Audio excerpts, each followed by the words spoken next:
paano kayo nagka-interest sa kotse?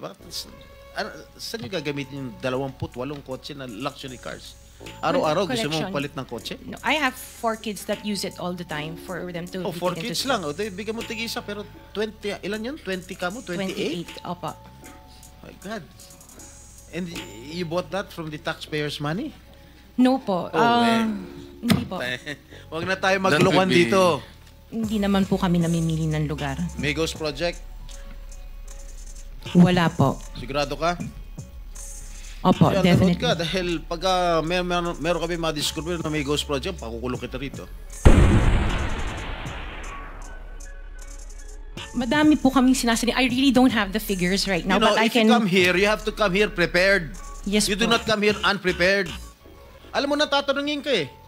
Ikaw sikat na contractor, papa-interview ka.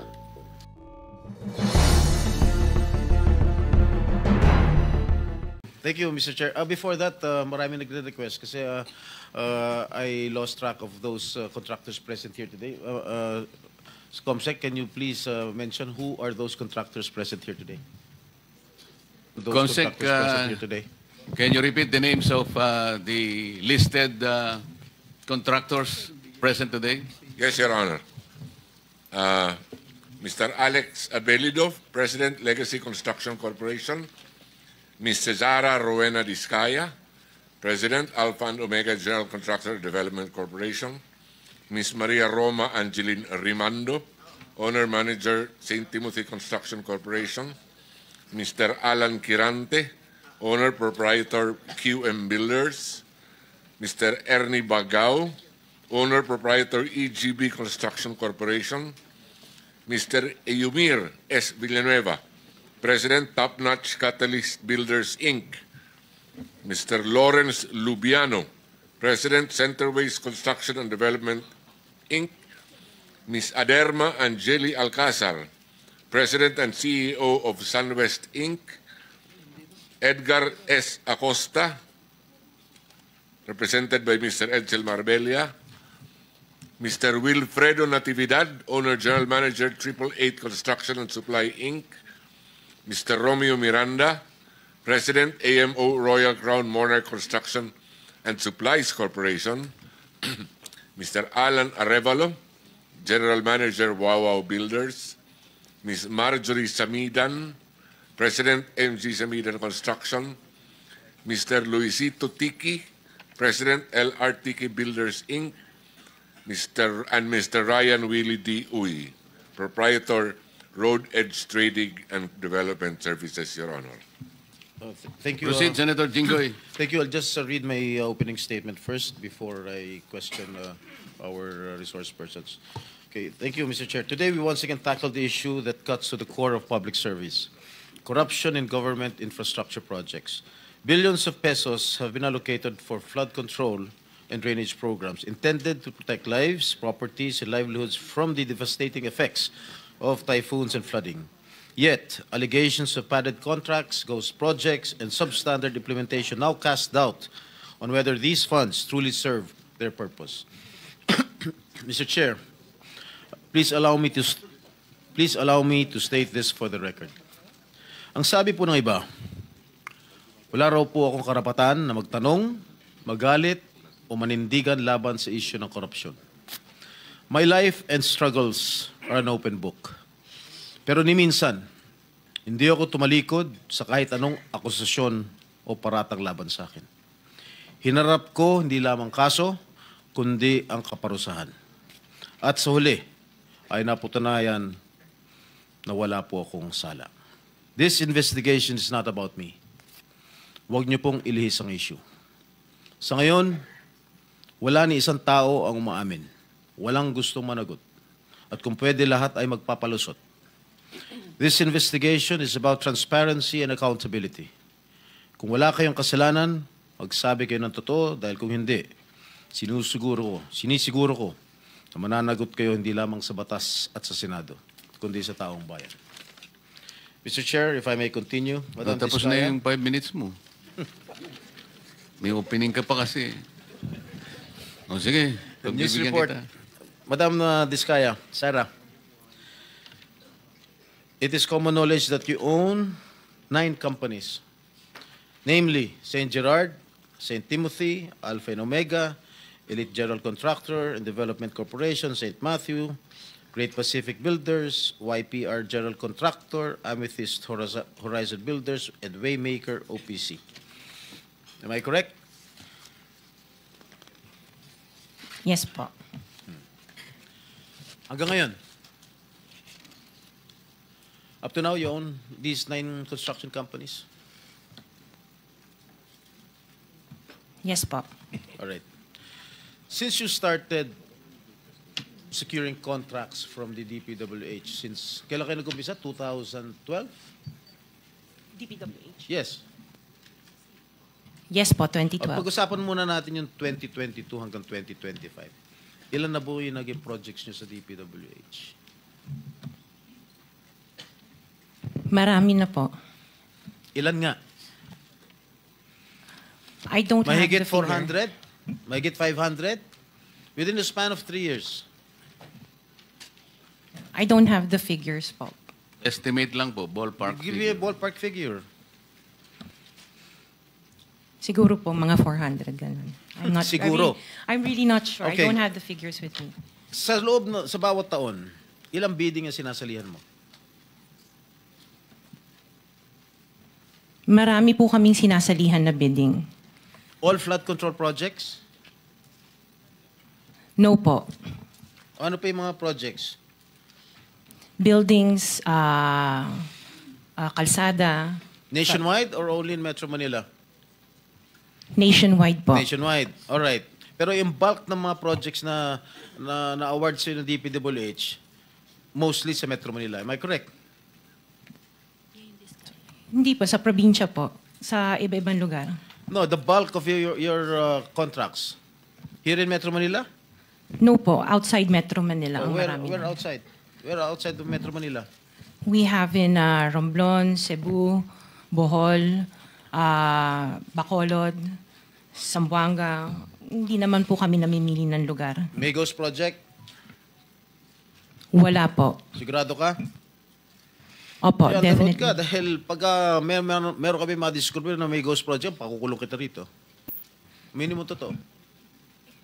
Wala po talaga. Meron ka mga pictures na lahat ng mga proyekto ginawa mo? Yes po, meron po kami. Lahat ng mga 400 projects, meron kang litrato? Yes po. O i-submit mo rito sa committee. Okay po. Okay.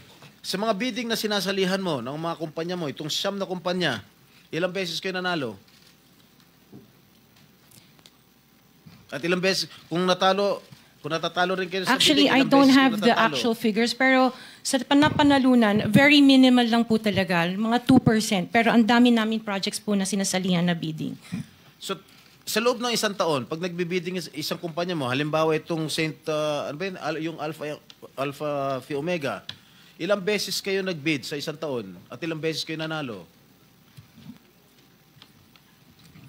Madami po kaming sinasalihan. I really don't have the figures right now, You know, but I if you can... come here, you have to come here prepared. Yes You do po. not come here unprepared. Alam mo na, tatanungin ka eh. Ikaw sikat na contractor, papa-interview ka. Oh. You have to come here prepared. Your Honor, I am prepared for the flood control projects that you are mentioning. I have the statistics of how many I bidded and how many I lost and how many I won. Okay. You mentioned it to us right now.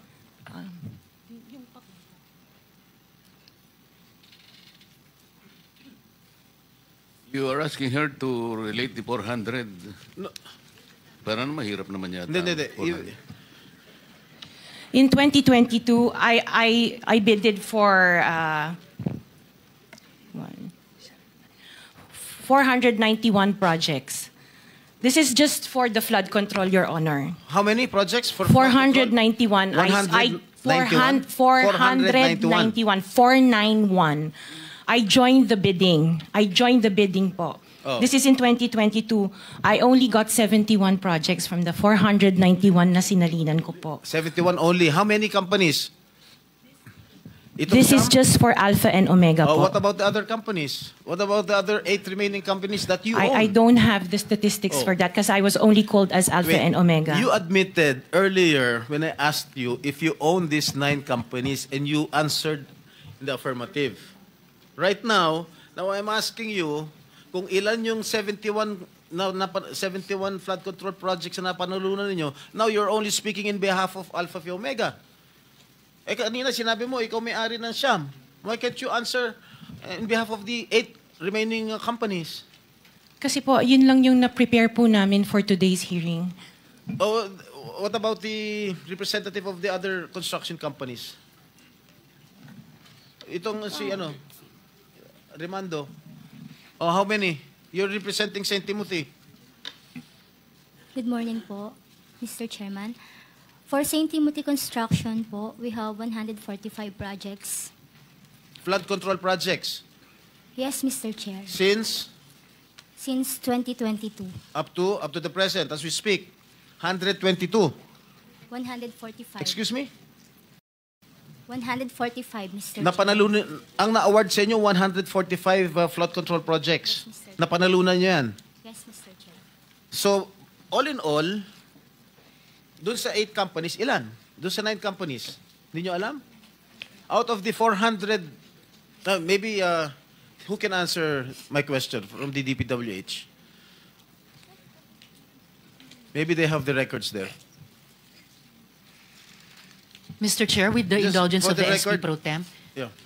Yes, Senator Risa. kaugnay nung pagtatanong ni SP Pro Temp sa ngayon, gusto kong makapag-flash ng screenshot po nung siyam na calling cards, nung siyam na kumpanyang iyon. Calling card po ni Mr. Curly Discaya, na asawa po ni Ms. Discaya. So, mag-asawa po, dapat alam po nila in greater detail itong mga kumpanyang ito.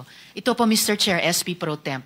Siyam na calling cards nung siyam na kumpanya, lahat sa pangalan ni Pacifico o Curly Discaya. So dapat po mas alam po, both ni Ms. Sara Discaya at Ms. Roma Discaya Rimando, ang mga detalye na tinatanong ni SP Pro Temp. Salamat, Mr. Chair at SP Thank Pro you, Temp. Senator Risa.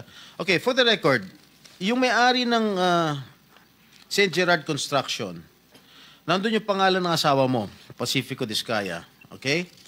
Dun sa St. Timothy, sino may-ari ng St. Timothy? Ikaw si Remando, no? Kamag-anak mo si Discaya, correct? Sabi mo, pamangkin mo. Tama? And who is this Maritoni Miligrito, the owner of Elite, general contractor? Who is this? Answer. Pinsan ko po, Mr. Chair. From the left pocket to the right pocket. St. Matthew. Nandito yung asawa mo, Pacifico Discaya. Great Pacific. Oh, ikaw, nandyan ang pangalan mo, oh. Si Sara Rowena Discaya. Kaya hindi mo mapapagkaila eh.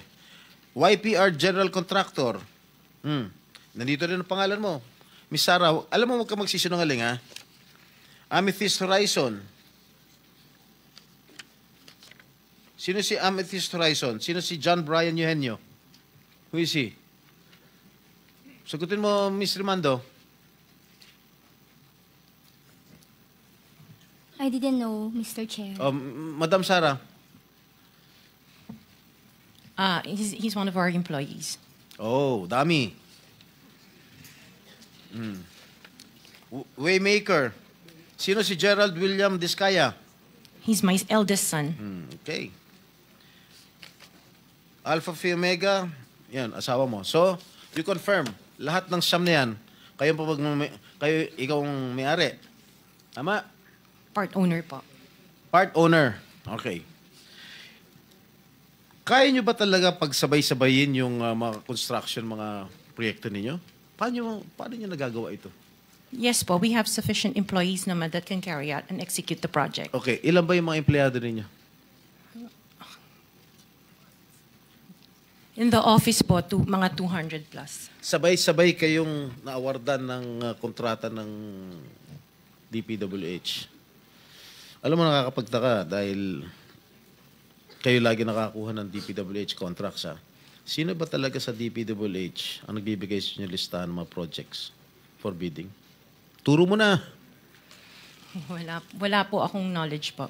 Talaga? Ba't Yes, nakakapagtaka dahil yung siyam na construction companies nyo, yun ang laging favored, kumbaga. sa bidding? Kasi ang balita ko, isa kayo sa mga una nakakita at nakakapili ng mga projects. Bago pa mabuo ang National Expenditure Program, yung tinatawag natin na NEP. Parang menu lang sa restaurant na nakaka-order kayo kagad. Sino ang point person nyo sa DPWH na nagbibigay sa inyo ng informasyon na ito, o para sa inyo, ito para sa kanya? Sino? Sir, wala po akong nakakausap po. Wala kang kilala sa DPWH. Wala po. Hindi kami maniniwala niyan, wala kayong kilala sa DPWH. Meron ako yung mga engineer, yung mga district engineers tsaka Yun ang pala. Sino ang mga district engineer na nakilala mo? Pero hindi po sila nagbibigay ng project po sa akin. At tinatanong ko, wala naman ako sinasabi sa'yo kung nagbibigay sila ng project. Sino ang kakilala mo sa DPWH? Sila, mga DE po. DE ng... Sabi mo, sino? Teka sandali. DE ng Laguna, sino DE nga? ng... Banggitin mo yung pangalan. I can't remember their names kasi I don't transact on behalf of the DE ng companies. Laguna. Sino pa? DE ng Bulacan, DE ng... Is he here? Nandito ba? Yung DE ng Laguna, DE ng Bulacan, nandito ba? DE ng Bulacan nandito. Okay, paano nyo nalalaman ang mga projects for the bidding? Sino nagbibigay ng listahan sa'yo? We don't have a list. Naka 6 minutes ka na, erap.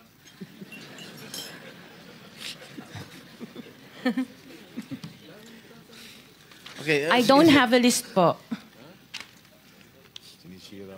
Interjection, Mr. Chair, with the permission of the SP Pro Temp. Okay. On the DPWH na binanggit po niya, Mr. Chair.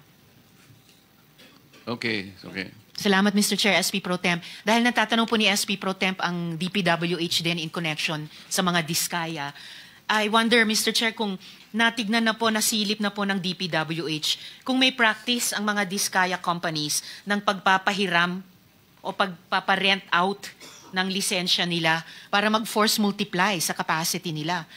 Para kahit 200 lang daw ang staff sa opisina, kaya nilang mag-implement ng 491 projects or 71 projects, 145 projects in any 1 year.